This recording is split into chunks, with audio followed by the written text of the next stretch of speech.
Il était temps. Dans un soupir rancunier, j'ouvris mon œil dépouillé et enfin, oui, enfin, l'obscurité du monde n'avait plus aucun secret. La mort, le désespoir, la souffrance, la pauvreté, tout mon corps était en ébullition. J'ai compris assez rapidement qu'Akuma m'avait transmis un peu de lui. D'un seul coup d'œil, je pouvais enlever la vie, un pouvoir malsain qui lui servait de nourriture et de soulagement. À chaque fois, c'était une scène d'horreur digne du grand tueur en série. Pour lui, la mort, c'était un art, une mise en scène, un plaisir coupable.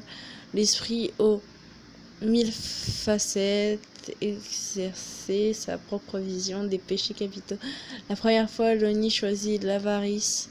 Étrangement, dès qu'il tuait, mes sentiments disparaissaient. Ça prend un homme d'une quarantaine d'années, type européenne, yeux marrons, brun.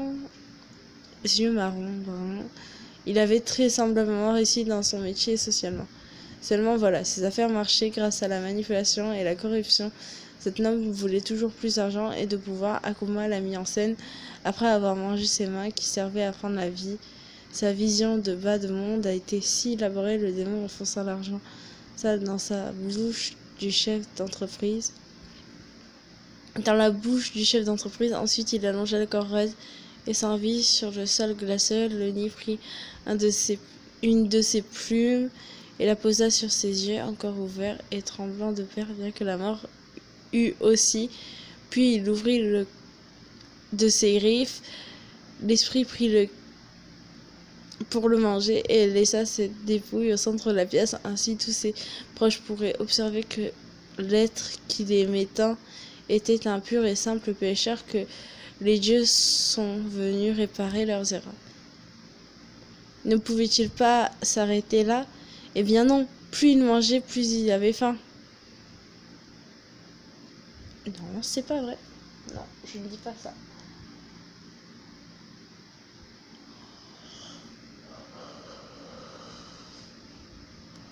J'ai donc rapidement dû choisir une autre proie et lui servir. Alors quel péché, me direz-vous?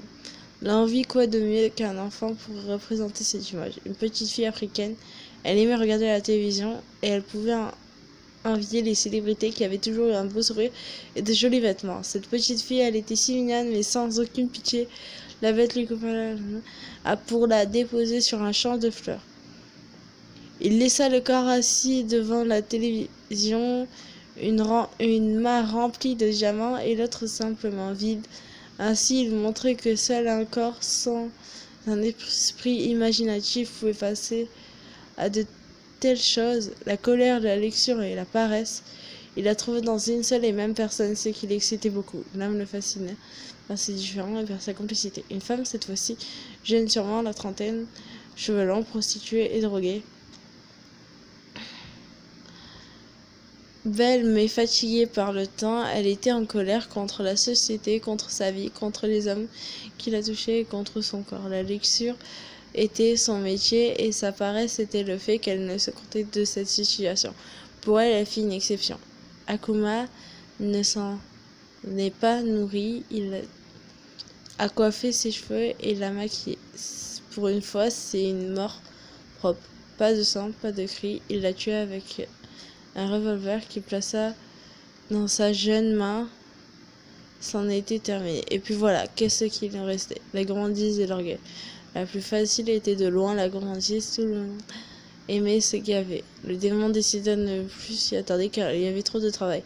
L'être divin se retourna vers moi et de sa voix brisée, il me demanda: Gamine, tu as pris goût à mon pouvoir, n'est-ce pas? Tu ne me mens pas, je te connais. Tu as aimé ça? Ne plus rien ressentir. Penses-tu être à mon niveau? Es-tu égal à Dieu? Prise d'effroi, mon corps recula de quelques pas. J'avais suivi ses règles, j'ai cédé à tous ses plaisirs. Il ne voulait tout de même pas faire de moi sa proie. Lentement, je ravale ma salive et reprends mes esprits pour reprendre. Ah, finalement, tu t'es décidé à me tuer. Tu as donné des ordres et je les ai suivis aveuglement. Tu m'as transmis un pouvoir pour que je l'utilise. Akuma me sourit à même plein fond, sauf que tu as choisi de t'en servir. Ta conscience est si faible et peu futée. As-tu tué pour me nourrir ou pour de la puissance? Il n'avait pas tort. À la vision de mon corps mort, et putride était une prémonition et non une envie de Dieu démoniaque. Je n'ai pas pu lui répondre ni choisi d'enlever son masque.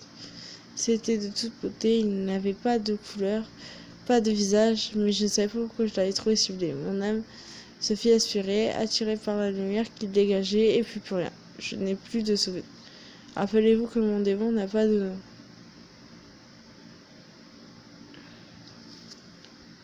Ah ouais, quand même, c'est chaud, hein.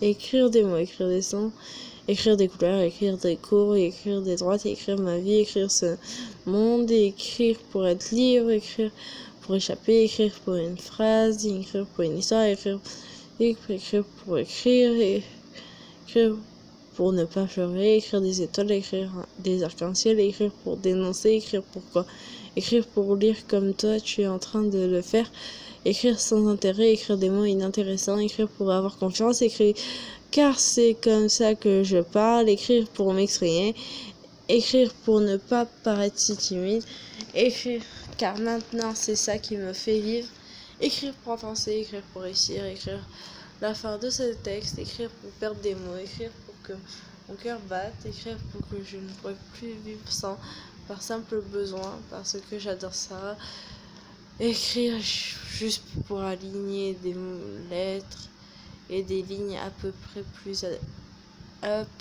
près dérangées, et écrire pour dessiner mon imagination, pour comprendre, pour vous. Mais qui vous? Écrire pour moi, mais qui moi? Ah, mais je comprends toujours pas ce qu'elle veut dire, elle. Rappelez-vous, dans une ancienne vidéo, je sais plus, je crois que je vous les ai montrés.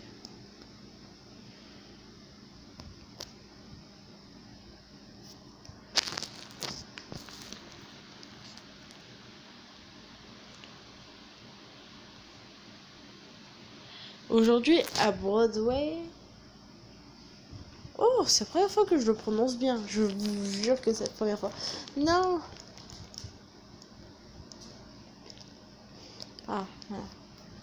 Une fille sans vie fut retrouvée sur le bord d'une route qui menait chez elle. Cette fille a été portée disparue il y a 3 ans de cela.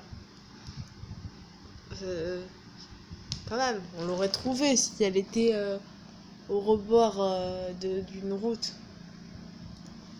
En plus, il y a des millions de gens qui passent par ici, donc ils ont dû peut-être la voir, quoi. Enfin, je me dis ça, bien, parce que je ne sais même pas la suite. Mais aujourd'hui, aux alentours de 10h, 11h, elle fut retrouvée inerte, gisant dans des hautes herbes séchées. Dès que sa mère eut pris la nouvelle, elle fut prise d'un énorme vertige. Sa fille, sa petite-fille, son sang ne fit qu'un tour, avant que celle-ci puisse s'évanouir. Se fracassant le crâne sur une roche, elle fut morte sur le coup.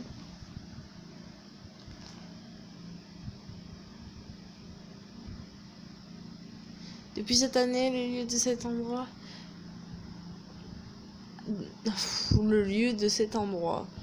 Ok. Depuis cette année, le lieu de cet accident est reconnu comme l'endroit le plus honteux de Broadway. Oh, j'adore prononcer ce mot. Une fille emménagea dans une maison.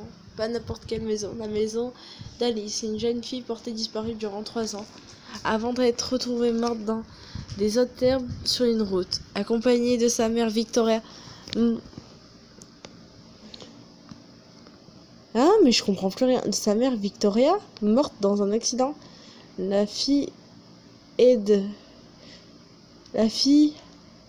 par son père, déplia ses cartons. La fille se redressa de peur. Elle venait à l'instant même d'entendre le rire d'une autre fille. Elle regarda son père, mais celui-ci était parti chercher d'autres cartons. Dans sa voiture, la fille prit ses jambes à son cou, puis monta au 2e étage. Elle n'eut à peine le temps d'entendre le haut des escaliers qu'un cri retentit derrière elle. C'était son père. Elle dévala l'escalier, sortit de la maison et découvrit le corps ensanglanté de son père. Elle poussa un cri de peur et de tristesse. Elle prit son téléphone, puis composa le numéro des urgences ainsi que de la police, mais c'est alors qu'elle expliqua la situation qu'elle sentit une lame s'enfoncer profondément dans les côtes du côté droit. Elle lâcha le téléphone qui se brisa au contact du sol. Elle poussa un cri encore plus aigu que le précédent. Elle sentit une deuxième lame lui transperçant cette fois le cœur, mais curieusement, il n'y avait personne aux alentours, comme si elle était un démon revanchard et malfaisant. Et voilà, j'espère que cette histoire intrigante et sanglante vous aura plu. Et soi-disant passant. Portez-vous bien. Allez, à bientôt pour une nouvelle histoire. À très bientôt pour une nouvelle histoire. Oh, ta machine.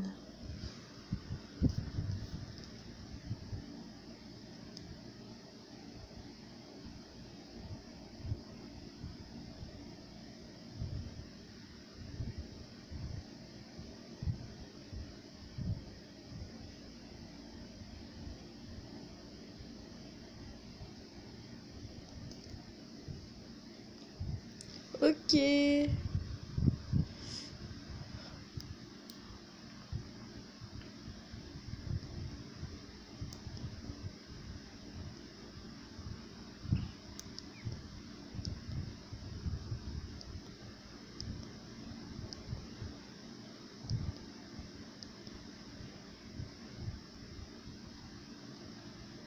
Le temps où les ombres bougent est arrivé. Le temps où les reflets changent est arrivé. Cette nuit, même dans cette maison, cette nuit où l'endroit où était entravé, le malin a été découvert et maintenant son tombeau a été ouvert. Les ténèbres vont... Non mais j'en ai marre de lire en fait. Non mais surtout ça, voilà, j'en ai marre. Démon. Je préfère autre chose que démon. Bon, on va faire ça.